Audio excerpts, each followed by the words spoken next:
କୃପଣ ସ୍ୱାମୀର ଦାନୀ ସ୍ତ୍ରୀ। ବହୁତ ଦିନ ତଳର କଥା। ଗୋଟେ ସୁନ୍ଦର ଗାଁରେ ରଘୁନାଥ ନାମକ ଜଣେ ଧନୀ ଲୋକ ରହୁଥିଲେ। ତାଙ୍କ ପାଖରେ ଜମି, ଗାଈ, ଧାନ, ଗୋଦାମ, ସୁନା, ରୂପା ସବୁ କିଛି ଥିଲା। କିନ୍ତୁ ତାଙ୍କର ଗୋଟିଏ ବଡ଼ ଦୋଷ ଥିଲା। ସେ ଭୟଙ୍କର କୃପଣ ଥିଲେ। ଗାଁର ଲୋକମାନେ କହୁଥିଲେ, ରଘୁନାଥଙ୍କ ଘରେ ଧନର ପାହାଡ଼ ଅଛି, କିନ୍ତୁ ତାଙ୍କ ହାତରୁ ଗୋଟିଏ ପଇସା ମଧ୍ୟ ବାହାରେ ନାହିଁ। ଅନ୍ୟପଟେ ତାଙ୍କ ସ୍ତ୍ରୀ ଲକ୍ଷ୍ମୀ ଥିଲେ ଅତ୍ୟନ୍ତ ଦୟାଳୁ ଓ ଦାନୀ। ଗାଁର କେହି ଭୋକରେ ରହିଲେ ସେ ଖାଇବା ଦେଉଥିଲେ। କେହି ରୋଗୀ ହେଲେ ସେ ଔଷଧ ପାଇଁ ସାହାଯ୍ୟ କରୁଥିଲେ। ଏହି କାରଣରୁ ସ୍ୱାମୀ ସ୍ତ୍ରୀ ମଧ୍ୟରେ ବାରମ୍ବାର ଝଗଡ଼ା ହେଉଥିଲା। ଗୋଟେ ଦିନ ସକାଳେ ଜଣେ ବୃଦ୍ଧ ଭିକ୍ଷୁକ ଘର ଆଗକୁ ଆସି କହିଲେ, ମା, 3 ଦିନ ହେଲା କିଛି ଖାଇନି।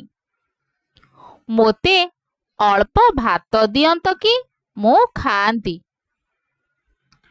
ଲକ୍ଷ୍ମୀ ତୁରନ୍ତ ରୋଷେଇ ଘରକୁ ଯାଇ ଭାତ, ଡାଲି ଓ ତରକାରୀ ଆଣି ଦେଲେ।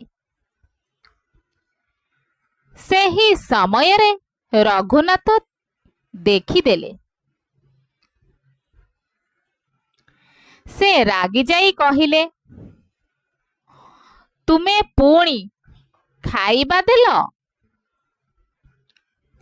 ଏଭଳି ଦେଇ ଦେଇ ଘର ଖାଲି କରିଦେବ କି? ଲକ୍ଷ୍ମୀ ଶାନ୍ତ ଭାବରେ କହିଲେ, ଭୋକିଲା ଲୋକକୁ ଖାଇବା ଦେଲେ ଧନ କମେ ନାହିଁ, ପୁଣ୍ୟ ବଢ଼େ।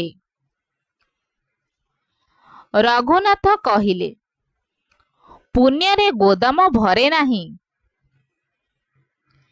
ଏହା ଶୁଣି ଭିକ୍ଷୁକ ଚୁପଚାପ ଚାଲିଗଲେ। କିଛି ଦିନ ପରେ ରଘୁନାଥ ତାଙ୍କ ଧନ ଗଣିବାକୁ ବସିଲେ। ସେ ପ୍ରତିଦିନ ଧନ ଗଣୁଥିଲେ। ଗଣୁଥିବା ବେଳେ ହଠାତ୍ ଦେଖିଲେ ଗୋଟିଏ ଥଳି ସୁନା ମୋହର ନାହିଁ। ସେ ଭୟଭୀତ ହୋଇ ଚିତ୍କାର କଲେ, ହାୟ ହାୟ, ମୋ ସୁନା ଗଲା କୁଆଡ଼େ? ସମସ୍ତ ଘର ଖୋଜାଖୋଜି କଲେ, କିନ୍ତୁ ସୁନା ମିଳିଲା ନାହିଁ। ରଘୁନାଥ ଦୁଃଖରେ ଖାଇବା ପିଇବା ମଧ୍ୟ ଛାଡ଼ିଦେଲେ। ଲକ୍ଷ୍ମୀ କହିଲେ, ଯାହା ଗଲା ସେଥିପାଇଁ ଏତେ ଚିନ୍ତା କରନି। ରଘୁନାଥ କହିଲେ, ତୁମେ ବୁଝିବ ନାହିଁ। ସୁନା ହେଉଛି ଜୀବନ। ଲକ୍ଷ୍ମୀ ମନେ ମନେ ହସିଲେ। କିଛି ଦିନ ପରେ ଗାଁକୁ ଜଣେ ସାଧୁ ଆସିଲେ। ଗାଁର ଲୋକେ ତାଙ୍କ ପାଖକୁ ଆଶୀର୍ବାଦ ନେବାକୁ ଯାଉଥିଲେ। ଲକ୍ଷ୍ମୀ ମଧ୍ୟ ଗଲେ। ସାଧୁ ତାଙ୍କୁ ଦେଖି କହିଲେ, ମା, ତୁମେ ବହୁତ ଦାନ କରୁଛ। ତୁମ ମନ ବହୁତ ପବିତ୍ର। ଲକ୍ଷ୍ମୀ କହିଲେ, କିନ୍ତୁ ମୋ ସ୍ୱାମୀ ବହୁତ କୃପଣ। ସାଧୁ ହସି କହିଲେ, ସମୟ ଆସିଲେ ସେ ଶିଖିବେ। ସେହି ରାତିରେ ଅଦ୍ଭୁତ ଘଟଣା ଘଟିଲା। ରଘୁନାଥ ସ୍ୱପ୍ନ ଦେଖିଲେ ଯେ ସେ ମରି ଯାଇଛନ୍ତି। ସେ ବହୁତ ଧନ ନେଇ ଯିବାକୁ ଚେଷ୍ଟା କରୁଛନ୍ତି, କିନ୍ତୁ ଗୋଟିଏ ଦେବଦୂତ କହିଲା, ଏଠାକୁ ଧନ ଆସେ ନାହିଁ।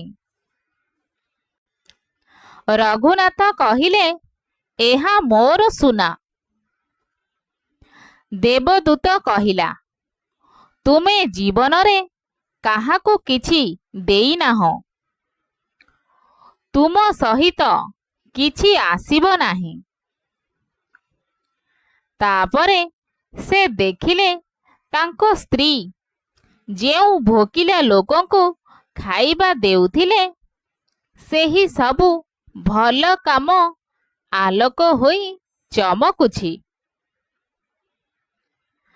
ଭୟରେ ତାଙ୍କ ନିଦ ଭାଙ୍ଗିଗଲା।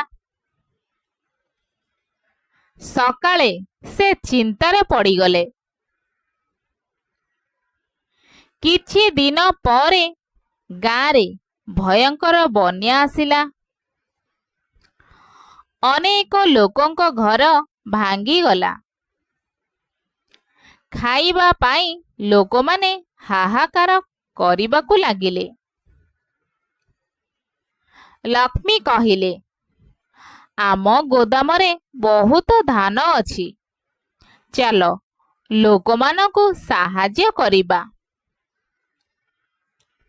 ରଘୁନାଥ ପ୍ରଥମେ ରାଜି ହେଲେ ନାହିଁ, କିନ୍ତୁ ସେହି ସ୍ୱପ୍ନର କଥା ମନେ ପଡ଼ିଗଲା।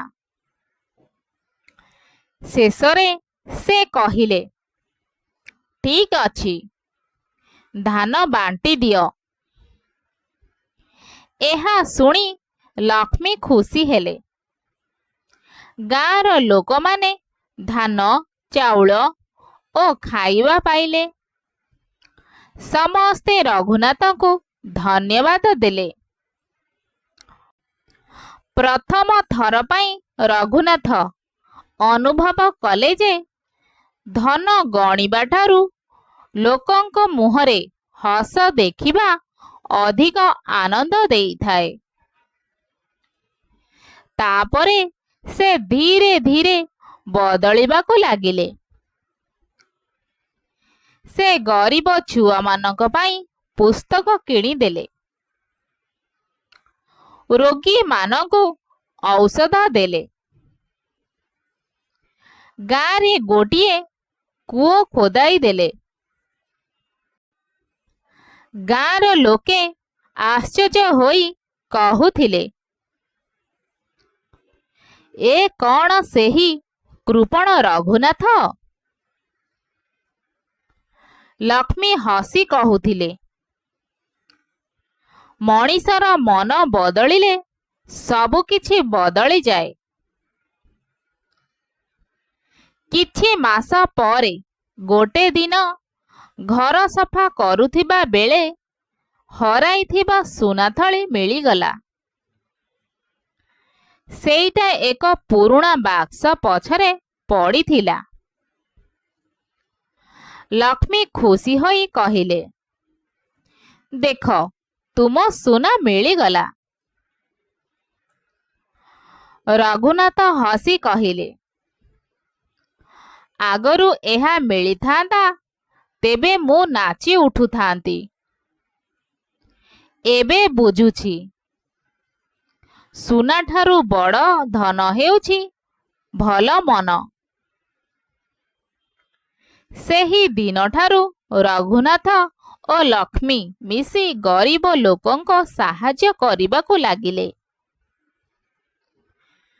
ତାଙ୍କ ଘର ଧନରେ ନୁହେଁ, ଆଶୀର୍ବାଦରେ ଭରିଗଲା। ଏହି ଗପଟିରୁ ଆମମାନଙ୍କୁ ଶିକ୍ଷା ମିଳୁଛି ଯେ ଧନ ସଞ୍ଚୟ କରିବା ଭଲ, କିନ୍ତୁ ଅତ୍ୟଧିକ କୃପଣତା ମଣିଷକୁ ଛୋଟ କରିଦିଏ। ଦାନ, ଦୟା ଓ ପର ଉପକାର ହେଉଛି ସତ୍ୟ ଧନ। ଯେ ଅନ୍ୟମାନଙ୍କୁ ସୁଖରେ ସାଥୀ ହୁଏ, ସେହି ମଣିଷ ସବୁଠାରୁ ଧନୀ। ଧନ୍ୟବାଦ।